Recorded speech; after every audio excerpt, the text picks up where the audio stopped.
Hello అందరికీ ఈరోజు recipe ఏంటంటే బగారా రైస్. నా స్టైల్లో బగారా రైస్ ఎలా చేయాలో చూసేద్దాం రండి. నేను ఇక్కడ బాస్మతి రైస్ తీసుకుంటున్నాను. మీరు కావాలంటే నార్మల్ రైస్తో కూడా చేసుకోవచ్చు. ముందుగా బాస్మతి రైస్ 4 గ్లాసెస్ తీసుకొని వాష్ చేసుకొని పక్కన పెట్టుకోవాలి. ఇప్పుడు స్టవ్ ఆన్ చేసుకొని కుక్కర్ పెట్టుకొని దాంట్లో కొంచెం ఆయిల్, కొంచెం నెయ్యి వేసుకోవాలి. ఇప్పుడు ఓల్ గరం మసాలాను యాడ్ చేసుకోవాలి. మనకి బయట షాప్లో కూడా దొరుకుతుందండి. లాస్ట్ కొంచెం కసూరి మేతి కూడా యాడ్ చేసుకోవాలి. తర్వాత ఇక్కడ నేను చూపిస్తున్నాను కదా ఉల్లిపాయలు వేసుకొని తొందరగా అవి మగ్గాలంటే కొంచెం సాల్ట్ యాడ్ చేసుకోండి.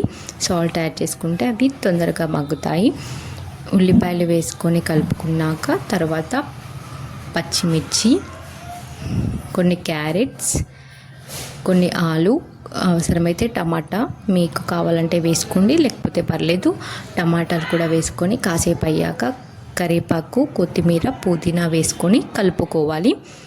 ఇవి కలుపుకొని దాన్ని కాసేపు పక్కన ఉంచుకుందాం. ఒక 5 మినిట్స్ ఉంచుకున్నాక అల్లం వేసుకొని కలుపుకోవాలి. అల్లం వేసుకొని కలుపుకోయాక ఒక 2 మినిట్స్ ఉంచుకొని తీసి ఇప్పుడు మనం వాటర్ యాడ్ చేసుకుందాం. నేను 1 గ్లాస్ బాస్మతి రైస్కి 1.5 గ్లాస్ వాటర్ యూస్ చేస్తున్నాను.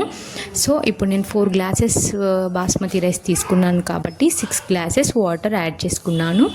వాటర్ యాడ్ చేసుకున్నాక బాస్మతి రైస్ దాంట్లో వేసుకుని కలుపుకోవాలి. కలుపుకున్నాక కుక్కర్ మూత పెట్టుకొని 2 విజిల్స్ వచ్చే వరకు ఉంచుకోవాలి. 2 విజిల్స్ వచ్చాక కాసేపు పక్కన ఉంచుకోండి. ఒక 10 మినిట్స్ పక్కన ఉంచుకొని దాని తర్వాత తీసుకొని యాడ్ చేసుకొని ఉంచుకోవాలి.